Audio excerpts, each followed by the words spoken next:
Hey everyone, I'm the Interwell Customs, and today we're going to be looking at some knockoff LEGO minifigures. I'm going to be ranking them from good to bad, and each one will get a letter grade. If you like the video, make sure to subscribe and like the video, as it's the best way to help me out right now. Leave a comment if you have time. Thanks.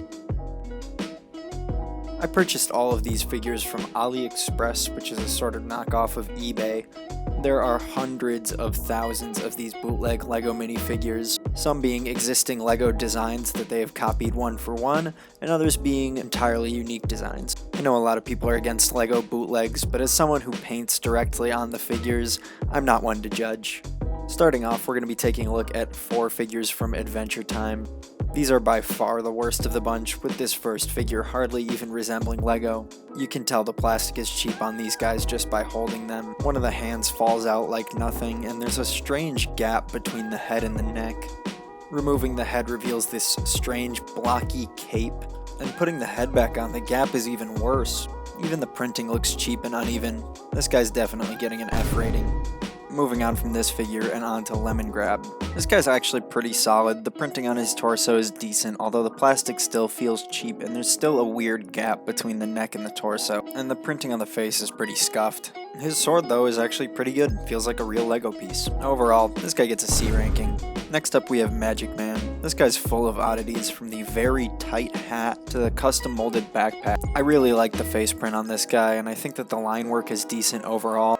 But there's still a lot of poor printing in the colors, especially like the greens on this backpack, or the strange double printing that's happening on the legs with pink and purple and what seems to be a blue underneath the purple. I can appreciate the creativity on this one, but he's going in D. Next up is Ice King, which is full of even more oddities, like this black head that exists underneath the head mold, or the fact that the torso is completely hollow, which makes the legs extremely loose. While there's no printing on the torso itself, the head printing is really rough, and there are large gaps in the printing where it should be. This one gets an F from me too. As an addition, 2 of them came with these little animals. They have no connections to LEGO studs anywhere, and the printing and molding is about as rough as the rest. I'll give these guys a D.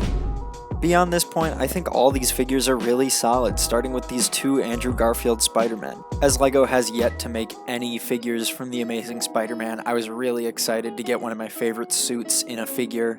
The printing on this is pretty solid overall, with the exception of a few strange details. It wraps around all sides of the figure, which is not uncommon for these bootlegs, but LEGO themselves would never do.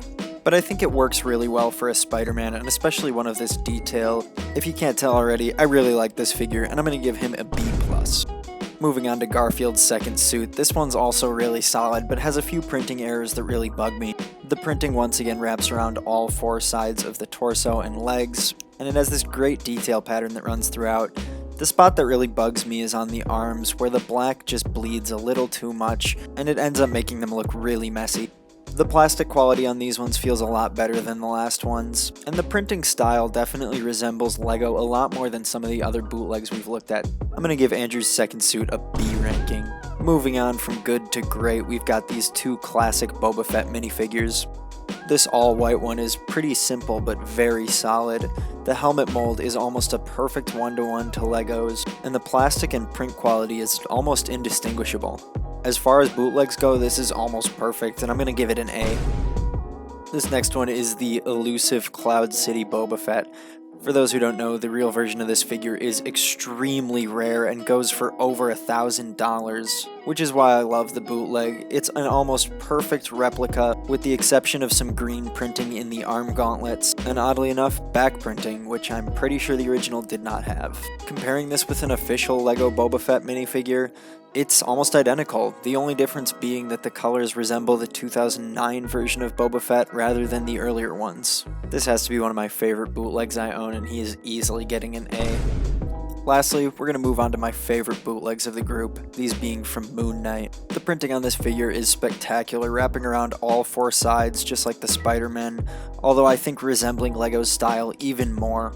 He came with a little crescent piece as an accessory, and moving that aside, we can take a look at the large plastic cape that the figure came with. It sort of resembles LEGO's new Doctor Strange cape, although it's a hard plastic. And while it's not my favorite look, I think it looks really good with the hood on.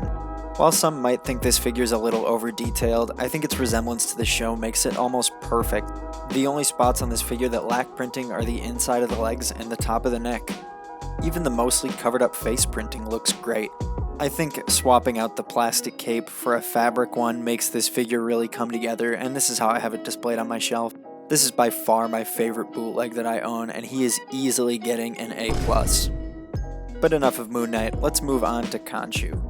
This figure is just as unique as Moon Knight, if not more. He comes with an attempted crescent moon staff, although it doesn't really work too well, and a little 1x1 round tile with a scarab on it, which looks surprisingly good. The head mold appears ripped from the Chima line, although unprinted, and while it's not perfect, I think it works pretty solid, with a clear head underneath to make it look like it's floating. The main attraction of this figure is definitely this large fabric piece that covers most of the figure and makes it look like it has these long, stringy bandages. As you can see, it attaches in quite a weird way, but I think ends up looking really good when all is said and done. As with Moon Knight, the printing around the rest of the figure is just absolutely spectacular, although I must say I think that the design work is a little different than how LEGO might do it.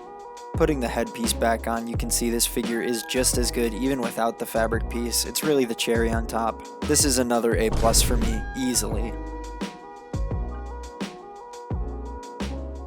I want to give a big thank you to everyone who watched so far. If you guys are interested in getting these bootlegs yourself, again, I got them from AliExpress, but be careful anytime you order something from a website like this, as there are plenty of scams and false advertisements. I have a lot of bootlegs in my collection, and I'm sure I will buy more, so if you guys want to see another one of these, let me know.